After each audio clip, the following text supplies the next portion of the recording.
Okay. Sorry about that 30-minute video last time, but hopefully, if anybody actually gets involved in this, maybe it won't be so much drudging like watching something. Uh, hopefully it'll be like a Bible study where you're not being like, oh, it's 30 minutes. Like, yeah, no, I mean, it's a Bible study. You go to Bible study and you're there for like, an hour plus. Um, so hopefully you won't see the 30 minutes be like, oh my gosh. But, I don't know. Anyway. Da, da. What else? What else? What else? Ugh, make sure the phone is on vibrate. Um, guess we are on chapter 11 now, the Tower of Babel. So it's official. Like we hadn't missed it before. Uh, I hope this isn't making too much noise. It's for my nose, because unfortunately I have allergy issues or something. So hopefully that's not making a bunch of noise. Uh, you know what? I'll just turn it off anyway, or put it over there.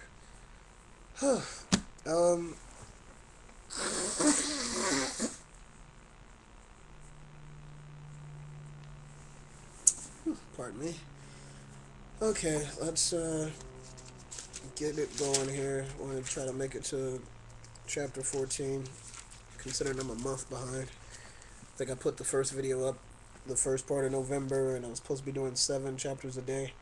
And here it is a month later, and just getting to 14. Sad. But it is what it is.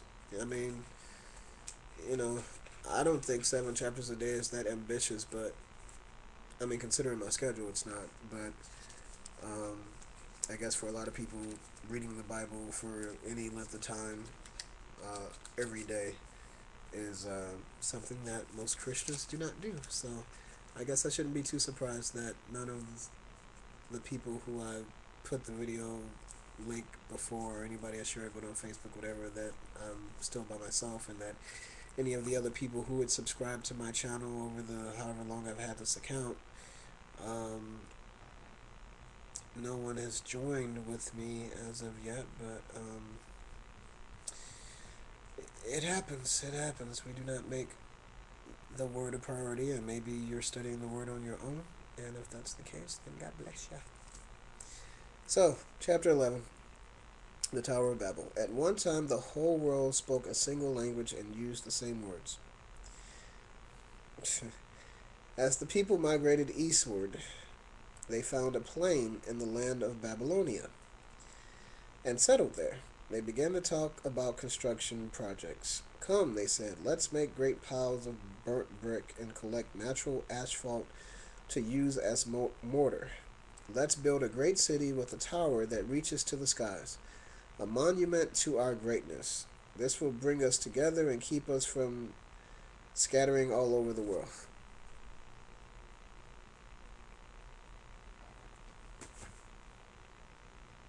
Why is there a concern with scattering all over the world? I'm just asking. The first thing that comes to my mind. Because is why. I don't know. Maybe I just ask why a lot, or I just don't get it. Let's build a great city with a tower that reaches to the skies. Pointless. A monument to our greatness. Arrogant. This will bring us together and keep us from scattering all over the world. Why is scattering all over the world even an issue? Just stay where you are. Anyway. Uh, okay. So, verse 5, but the Lord came down to see the city and the tower the people were building. He came down. Okay, look, he said. Okay, this gets really interesting right here. This is God we're talking about. Verse 5, but the Lord came down to see the city and the tower the people were building. Verse 6, look, in quotation marks, he said. Lowercase h, but he said. If they can accomplish this when they have just begun to take advantage of their common language and political unity, just think what they will do later. Nothing will be impossible for them. Come, let's go down and give them different languages. Then they won't be able to understand each other. In that way, the Lord scattered them all over the earth, and that ended the building of the city. That is why the city was called Babel, because it was there that the Lord confused the people by giving them many languages, thus scattering them across the earth.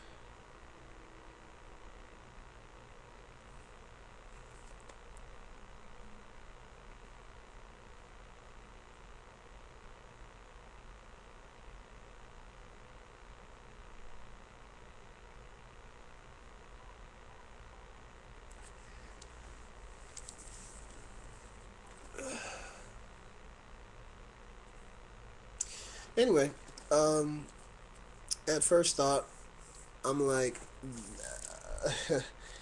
look, if they can accomplish this when they have just begun to take advantage of their common language and political unity, political, the word political, man, I'm gonna have to look that word up now, cause I'm like, why is political even mentioned like in this context or sense? Um, I don't get that. I'm almost pressed to go grab another Bible to see what word was used in another translation, because I don't not understanding that choice of words used.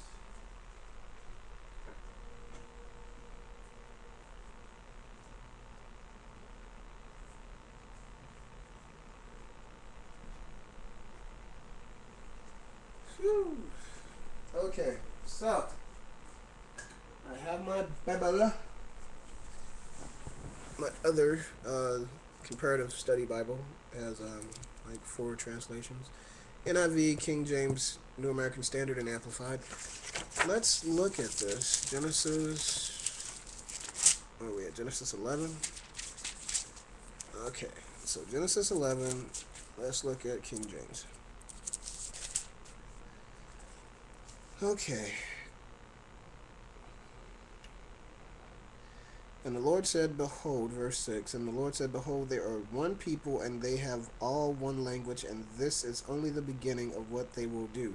And now nothing they have imagined they can do will be impossible for them.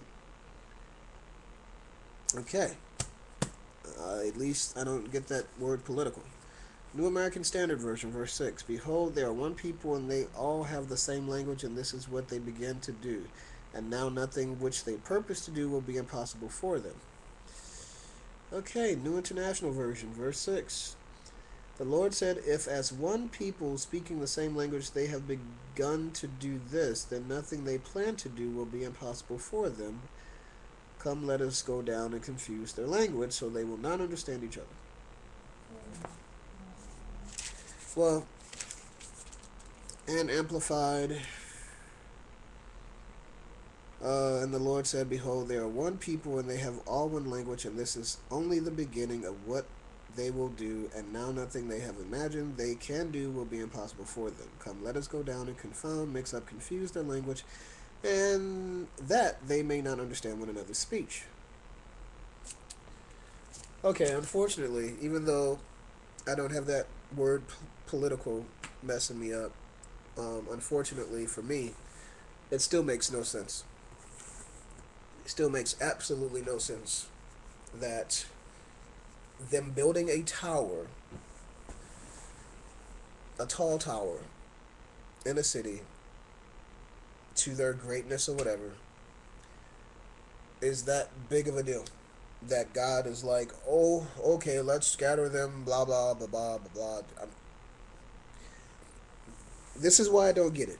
Number one, it's 2011, and there's a tower in the city of Brunei, I believe. It's like the tallest tower in the world. It's been on YouTube articles or whatever, on the news, whatever. Look it up, check it out, whatever.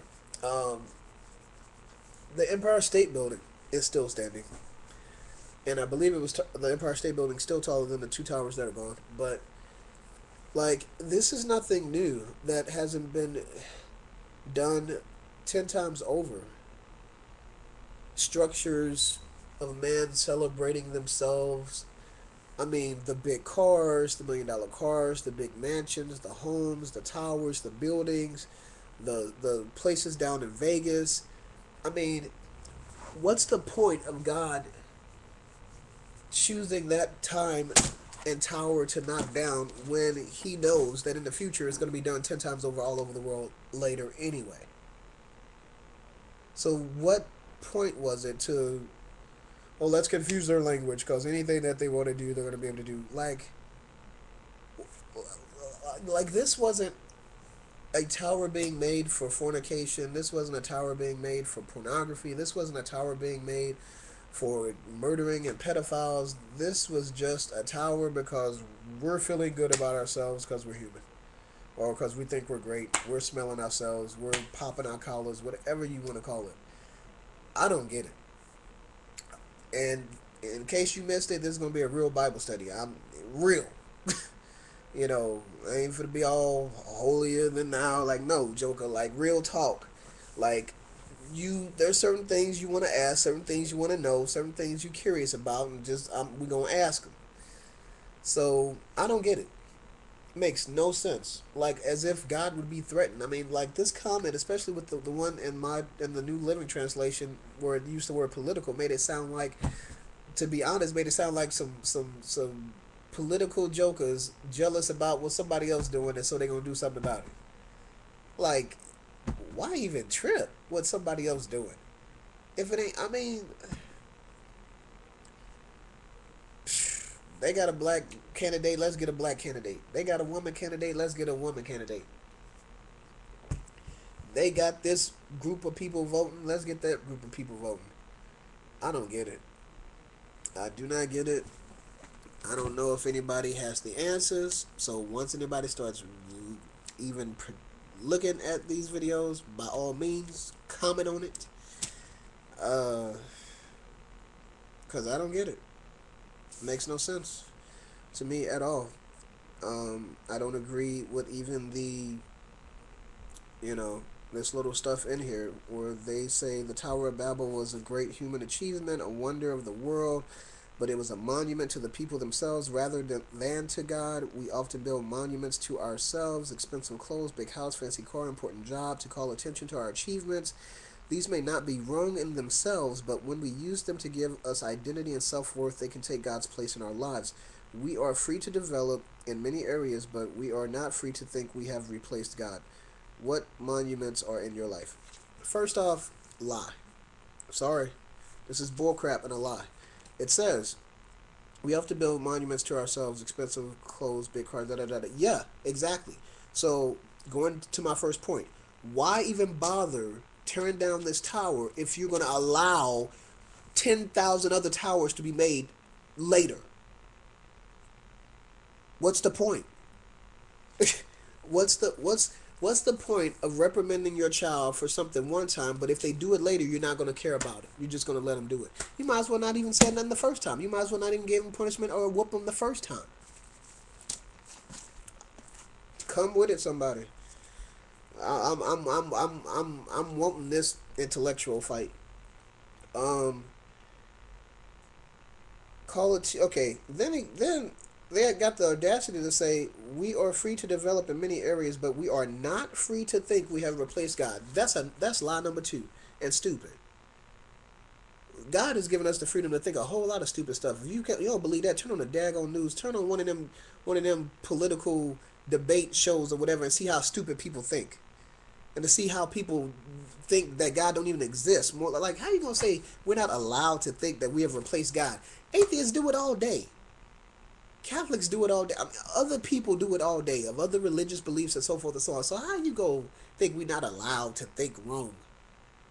Because I'm not gonna say it's not a wrong thought, but we allowed to think a lot of stupid stuff. It's done all the time, every day, and many people do it. So whoever wrote this student life application and put in a little 2 cents, stop being religiously stupid by just saying stuff that you think God likes. No, No, you allowed to do a whole bunch of stupid stuff. If you can't figure that out by now, I don't know what to tell you. But anyway, so as we continue, uh, we already didn't hit 2 to 3 different um, little things that I obviously don't understand in this word. The one being in the garden, and then the flood. Instead of starting over, you just gonna take this one joker who you know gonna mess up as soon as the water recede, to the point where now you got his son gets cursed, and now we got a whole other cursed generation. Anyway, um, so so he scatters them, gives them different languages so they can't understand each other, as if that has stopped any of the demonic things that have come and happened since. If anything, it just gave people another reason to have racism, another reason to have discrimination, another reason to have something bad. So I don't get it. I don't get it at all. And as I noted earlier, come to find out, they had already started having their own languages and different languages anyway. Unless I'm taking that wrong. Like, I guess it just dawned on me that perhaps what they meant when they said that. What chapter was that? Yeah, chapter 10. The descendants of Javan and Elisha, Tarshish, Kittim, and Radinam, their descendants became seafaring peoples in various lands, each tribe with its own language. Chances are, considering they're talking about descendants and descendants, they're not telling us the years, and it's possible that they went so far down this lineage line that they're talking about a time period after the Tower of Babel, and thus still talking about those particular descendants and each one having their own language after the tower. That could be the case. Obviously, I have to come up with that thought myself because it's not in here explained. No comment. uh Moving on. Yeah, we're gonna get to 14 real quick. Because this is a little interesting. Okay, so this is the history of Shem's family, the oldest son. When Shem was 100 years old, thus he probably only got 20 more years to go, uh, his son Arphaxad was born when he was 100 years old. This happened 2 years after the flood. Interesting. Interesting. The reason that's interesting is because this tells you. It's funny how later on, the more you read, the more you gets answered. So that's why it's important to read the whole Bible. um, but now we see that Shem is 100 when he has his son, and this happened 2 years after the flood. Now the question is it after the flood began or after the flood stopped? We don't know that. But say it happened 2 years after the flood began. That means he had the child on the boat. But that does tell us that the oldest son of Noah was 100 years old when the flood happened. And therefore, we can determine that, because remember earlier I said that Noah was 500 years old when the flood happened. Right? Or no? When he was told to build the boat, he was 500 years old.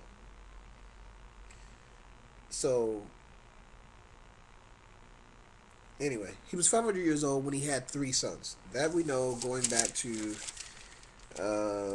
chapter 6, Noah and the flood. Um, or excuse me, chapter 5, the last verse in chapter 5. By the time Noah was 500 years old, he had 3 sons, Shem, Ham, and Japheth. Uh, so again, there's still a gap, because even though we know that he had, by the time Noah was 500 years old, he had 3 sons, it doesn't say how old those sons were. And all we know is that it was 100 years later, at 600 years old, is when the flood came. So I'm not going to get into all that. We could like deduce some things and figure out some things, but to what point? Just so we can know how old this person was and that person when this happened, that happened. That's stuff for seminary. Seminary. I say cemetery because I'm making a joke because a lot of stuff is dead and old, and it's like, what's the point of it? How is it relevant to today? How is it relevant to your life? How is it relevant to your Christian walk? And certain things like that. I don't, unless somebody want to help me and see how it is. I don't see how it is, so I will move forward. When Shem was 100 years old, his son Arphaxad was born. This happened 2 years after the flood. After the birth of Arphaxad, Shem lived another 500 years and had other sons and daughters. Okay, out of the door went that 120 years of living. Just saying. It's right there in chapter 6. Verse 2, or excuse me, verse 3. Then the Lord said, My spirit will not put up with humans for such a long time, for they are only mortal flesh. In the future, they will live no more than 120 years. So I guess in the future wasn't given a time frame. Jesus is coming in the future. No time frame. Anyway, okay, so Shem lived another 500 years and had other sons and daughters. When Arphaxad was 35 years old, Lord Jesus, his son Shelah was born. After the birth of Shelah, Arphaxad lived another 403 years and had other sons and daughters. So, only Shelah was important, apparently. when, oh Lord, here we go. When Shelah was 30 years old, his son Eber was born. After the birth of Eber, yeah, that same one we mentioned before, Shelah lived another 403 years and had other sons and daughters. When Eber was 34 years old, his son Peleg was born. After the birth of Peleg, Eber lived another 430 years and had other sons and daughters. When Peleg was 30 years old, his son Reu was born. After the birth of Reu, Peleg lived another 209 years and had sons and daughters, had other sons and daughters. When Reu was 32 years old, his son Serug was born. After the birth of Serug, Reu lived another 207 years and had other sons and daughters. When Serug was 30 years old, his son Nahor was born. After the birth of Nahor, Serug lived another 200 years and had other sons and daughters. When Nahor was 29 years old, his son Terah was born. And after the birth of Terah, Nahor lived another 119 years and had other sons and daughters. And when Terah was 70 years old, he became the father of Abram, Nahor, and Haran. So as you notice, the years of living gradually decreased, and basically only the firstborn male was important to mention, and we were basically just trying to get to the birth of Abram. And as you can tell, that was a lot of years between Noah and Abraham. 430, 403, 403, 209, 207, 200, 119, well over 600 years.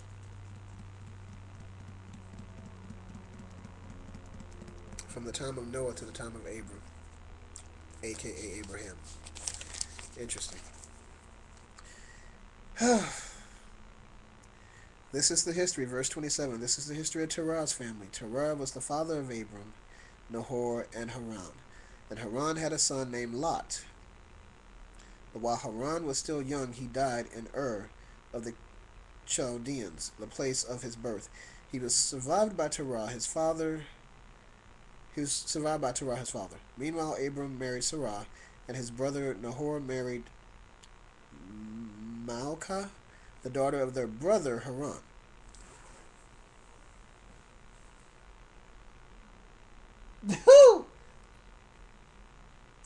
They married their niece. Uh-huh. Uh-huh. Yeah. Yeah. Uh-huh. Degrees of separation. You still marrying your family right now today. Yes, people. Yes, people. Yes, people. You are marrying your family. Yes, you are. Yes, you are. Okay. Okay. Woo. Okay. Malka had a sister named Iska. In parentheses or in per, They put that in brackets or something over here, just to let you know that. Now, Sarai was not able to have any children. Terah took his son Abram, his daughter-in-law Sarai, and his grandson Lot, his son Haran's child, and left Ur of the Chaldeans to go to the land of Canaan. But they stopped instead at the village of Haran and settled there. Terah lived for 205 years and died while still in Haran. They were on their way to Canaan, but stopped in Haran and settled there. And that's the end of chapter 11. We will go to chapter 12 and keep it moving. That's another half hour. Let's go.